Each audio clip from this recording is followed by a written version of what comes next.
एक सुबह जब वह लड़का तकरीबन 2 साल का था, पति ने एक दवाई की बोतल खुली देखी।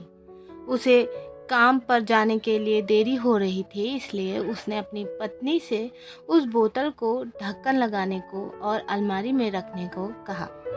लड़के की मम्मी रसोई घर में तल्लीन थी। वो ये बात पूरी तरीके से भूल गई थी कि लड़के ने वो बोतल देखी और खेलने के इरादे से उस बोतल की ओर गया। बोतल के कलर ने उसे मोह लिया था, इसलिए उसने उसमें की सारी दवाई पी ली थी। उस दवाई की छोटे बच्चों को छोटी सी मात्रा ही जहरीली हो सकती थी।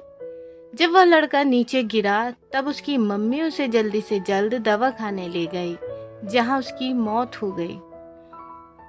उसकी मम्मी पूरी तरीके से हैरान हो गई थी।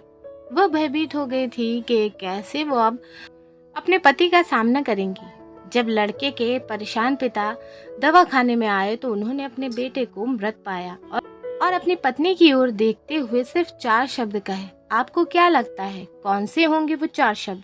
पति ने सिर्फ इतना ही कहा, आई लव यू डार्लिंग। उसके पति का अनअपेक्षित व्यवहार आश्चर्यचकित करने वाला था।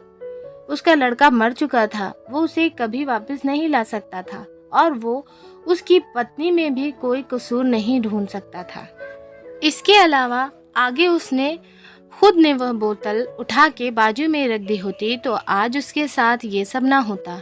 वो किसी पर भी आरोप नहीं लगा सकता था। उसकी पत्नी ने भी उसका इकलौता बेटा खो दिया था। उस समय उसे सिर्फ अपने पति से सहानुभूति और दिलासा चाहिए था और यही उसके पति ने उस समय उसे दिया। कभी कभी हम इसी में समय व्यर्थ कर देते हैं कि परिस्थिति के लिए कौन जिम्मेदार है या कौन आरोपी है। ये सब हमारे आपसी रिश्तों में होता है। जहाँ जॉब करते हैं वहाँ या जिन लोगों को हम जानते हैं उन सभी के साथ होता है और परिस्थिति के आवेश में आकर हम अपने रिश्तों को भूल जाते हैं और एक दूसरे का सहारा बनने के बजाय एक दूसरे पर आरोप लगाते हैं। कुछ भी हो जाए हम उस व्यक्ति को कभी भी नहीं भूल सकते जिसे हम प्रेम करते हैं। इसलिए जीवन में जो आसान है उसे प्रेम करो। आपके पास अभी जो है उसे जमा करो और अपनी तकलीफों को विचार कर करके बढ़ाने के बजाय उन्हें भूल जाओ। उन सभी चीज़ों का सामना करो जो आपको अभी मुश्किल लगती हैं या जिनसे आपको डर लगता है। सामना करने के बाद आप देखेंगे कि वो चीज़ें उतनी मुश्किल नहीं हैं जितने कि आप पहले सोच रहे थे। हमें परिस्थिति को समझकर ही लोगों के साथ व्यवहार करना चाहिए और लोगों के कठिन परिस्थितियों में उनका हमदर्द बनना चाहिए। तो दोस्तों, कैसी लगी आपको ये कहानी? हमें अपने सुझाव कमेंट में ज़रूर लिख भेजिएगा।